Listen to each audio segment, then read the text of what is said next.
Last week, students from Neo City visited UCF to engage in an educational virtual game environment and study. Nighttime's broadcasters Thomas Kennedy and Ziad Alawi were at the scene to interview some of the scientists and staff involved, as well as interview some of our own Neo City students to get their opinion on the experience. Could you please introduce yourself for me? Of course. My name is David Organista. I'm a graduate student here at UCF. What's the most interesting thing you've seen from Neo City students and the results from today? Well, as far as we've got. Of course. So far, students have really interacted with different simulations, including virtual reality, programs, and game-based learning. I personally have witnessed the game-based learning environments. And so just seeing different students really engage with these programs, it's been really interesting how they're actually learning through these programs and just being engaged. I'm Roger Azevedo. I'm a professor in the School of Modeling, Simulation, and Training here at UCF. I'm a trained psychologist. I got a PhD and a postdoc.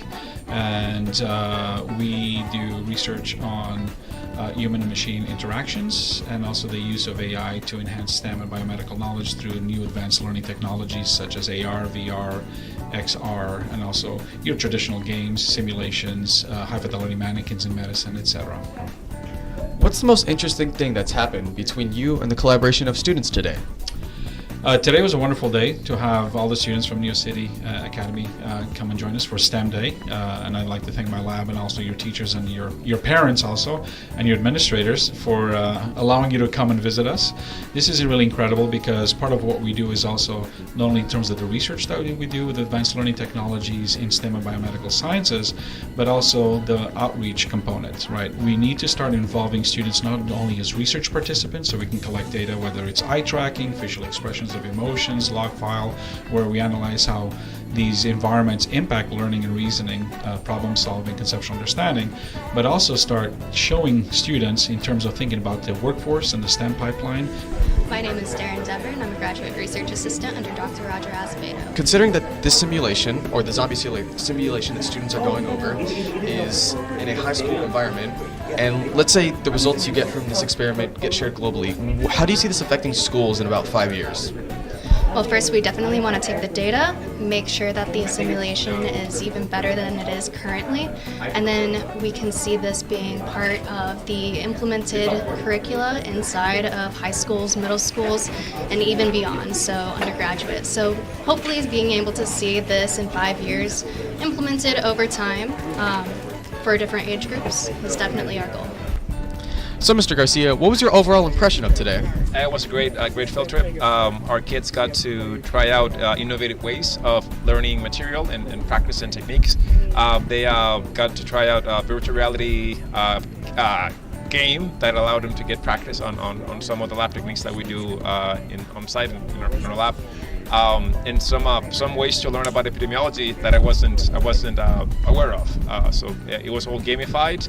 And so they got to test out some things before hopefully they get rolled out into classrooms. So yeah, overall a great field trip. So, Mr. Garcia, what was your favorite part of today? Favorite part?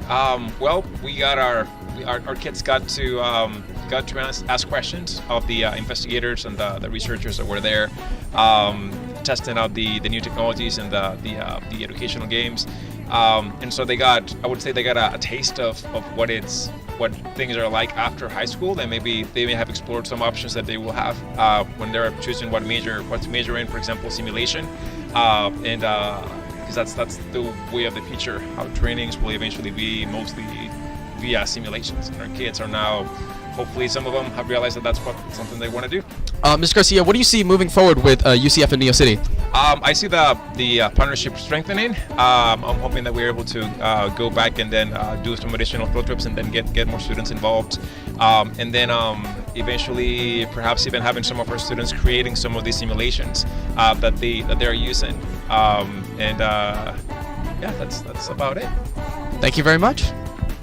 So, Ms. Green, what was your overall perspective of the experience today? I think it was a wonderful experience for both myself and the students overall. I feel like they were immersed in technology all around, being exposed to the different types of virtual reality that exist today, and what we can do with those types of technology to different types of career options out there. What was your favorite part of today?